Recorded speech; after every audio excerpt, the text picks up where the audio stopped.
ఇక్కడ ఏమైందంటే రీల్స్లో బాలకృష్ణ గారు కనిపించే ఏ రీల్ అయినా ముందు బాలకృష్ణ గారు కనిపిస్తారు, ఆయనే వినిపిస్తారు. ఆయన లైక్ అంటే ఈజ్ అ పవర్, అంతే, ఎక్స్ప్లెయిన్ చేయలేని పవర్. అంతే ఎక్స్ప్లెయిన్ అది అంతే. అది ప్యూర్ సోల్, హెడ్లో ఏం ఉండదు, మనసులో ఏం పెట్టుకోరు. సో అప్పుడప్పుడే వచ్చింది డైలాగ్, అప్పుడప్పుడే ఫ్రీ ఫ్లో వెళ్ళిపోతుంది, ఇంకా ఏం లోడ్ పెట్టుకోరు. మేబీ అదే నేను అదే చెప్తాను కదా, బాడీలో వెయిట్ ఉంటుంది కాబట్టి హెడ్లో వెయిటే ఉండదు మాకు, ఎలా వెళ్ళిపోతూ ఉంటాం. ఆయన అనేసారు కదా అంత ఎమోషన్తో, నందమూరి తమన్. అది సినిమాకండి, ఆ సినిమా అప్పుడు అది ఉంటుంది. మళ్ళీ ఓజీ రిలీజ్ అయినప్పుడు కొండేదల తమన్ అన్నారు, తెలుసు కదా రిలీజ్ అయినప్పుడు జొన్నలగడ్డ తమన్ అన్నారు, రే ఆపండ్రా ఇంకా అన్నారు. సో ఇంకా అది సినిమాకి అది they want to attach that name. That is because I think మీరు చిన్న పిల్లాడిగా ఇక్కడ ఇండస్ట్రీలో పెరిగారు కాబట్టి అందరికీ ఒకలాంటి ఒక ముద్దు మిమ్మల్ని చూస్తే. అంతే కదా, మన పిల్లాడు అనే ఫీలింగ్. దీన్ని అన్ని ఓన్ చేసుకుంటే అది మనకి చాలా షోల్డర్స్ హెవీ అయిపోతాయి. బట్ మిమ్మల్ని పర్సనల్గా వచ్చి అఫ్కోర్స్ అందరూ మెచ్చుకుని ఉంటారు, మీకు most heart touching and most wow time ఏదండి? అంటే whether you work for OG or Akhanda. OG was something very we are manifesting for very big time. Akhanda అంతా మాకు తెలుసు, అఖండ అంతా వచ్చేస్తుంది because Boyapati garu he knows. Boyapati hero హీరోయిన్కి కెమిస్ట్రీ ఓకే, అది మనకి ఎప్పుడూ చూస్తాం. హీరోకి డైరెక్టర్కి కెమిస్ట్రీ కొట్టడం చాలా కష్టం. వాళ్ళ కెమిస్ట్రీని ఫిజిక్స్లో చెప్తారు. సో అది చాలా ఇంట్రెస్టింగ్ పాయింట్. సో బోయపాటి గారు అండ్ బాలయ్య గారు కాంబినేషన్ ఇస్ సంథింగ్, అది ఒక ఫ్రిక్షన్ అంతే. అది మనం ఎక్స్పెక్ట్ చేయలేని ఒక ఫ్రిక్షన్. అంటే ఎలా వాళ్ళు కలిస్తే ఏదో జరుగుతుంది మ్యాజిక్ అనేది సంథింగ్. సో మేము అఖండాకి వీఆర్ 100% షూర్, డెఫినెట్గా ఏదో చాలా ఒక వావ్ ఫిల్మ్ తీస్తారు అని we're. OG was like very big task for us. అంటే అంత ఆయన సుపీరియర్ అయిన ఒక పొజిషన్లో ఉంటూ, ఒక డిప్యూటీ సీఎంగా ఉంటూ, ఎలా ఆ టైము మనం ఎలా దాన్ని తీసుకెళ్ళాలి, ఆ లైన్ ఎంత జాగ్రత్తగా మనం ఈ క్రాస్ అవ్వకుండా తీసుకెళ్ళాలి. ఒక డిప్యూటీ సీఎంకి పనిచేస్తూ సేమ్ టైం ఒక ఓజీ అనే సినిమా, ఒరిజినల్ గ్యాంగ్స్టర్ సినిమా పేరు, దాన్ని ఎలా మనం ఎక్కడ క్రాస్ అవ్వకుండా ఎలా రెస్పెక్ట్ఫుల్గా ఆయన్ని పెడుతూ ఎలా మనం దీన్ని సినిమాని ఇంక్లైన్ చేద్దాం అనేది చాలా పెద్ద టాస్క్. ఇప్పుడు హరిహర వీరమల్లో అనుకోండి, సనాతన ధర్మ అగెన్స్ట్ వెళ్తోంది అనేది ఒక so it's globally it's okay. So ఏం ఉన్నా ఓకే, అది that's okay, that can be done. But OG was something.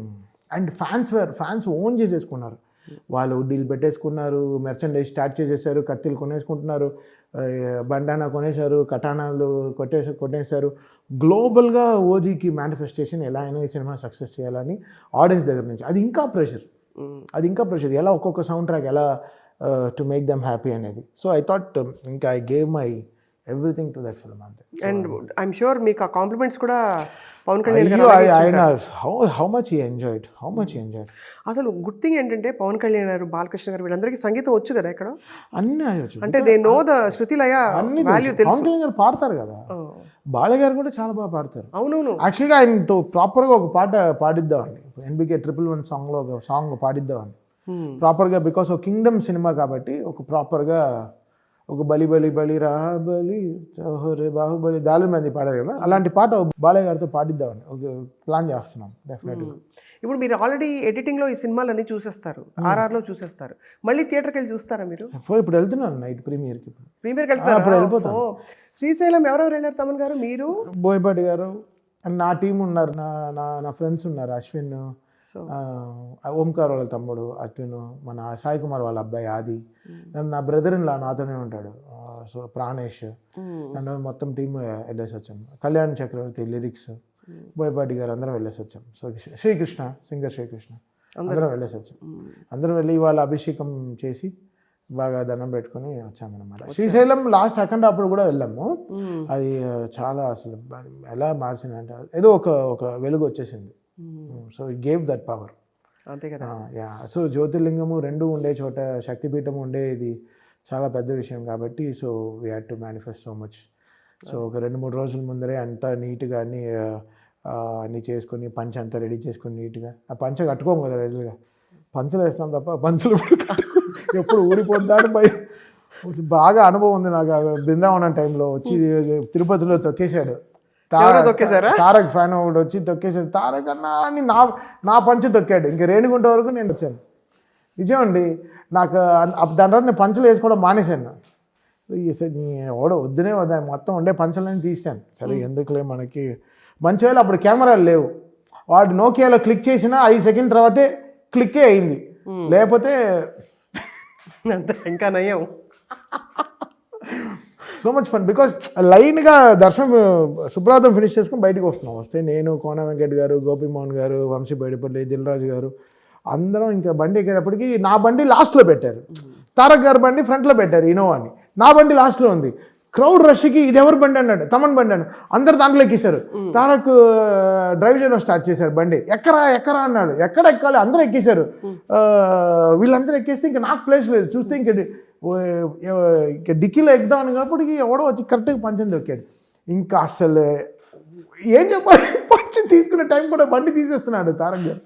So ఇంక డిక్కీలో ఎక్కి ఇంకా రేణిగుంట వరకు I to come with my shorts.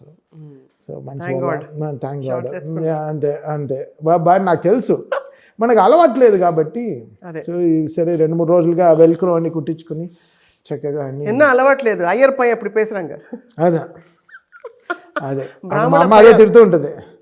అంతే సరే ఇప్పుడు కొంచెం ఇప్పుడు సాఫిస్టికేటెడ్ డిజైనర్స్ వచ్చారు కాబట్టి వెల్క్రో గిల్క్రో వేసి నీట్గా దాన్ని చెక్కుతున్నారు అనమాట. కరెక్ట్. సుమన్ టీవీలో మీ పర్సనల్ అండ్ బిజినెస్ ప్రమోషన్స్ కోసం కింది నెంబర్కి కాంటాక్ట్ చేయండి.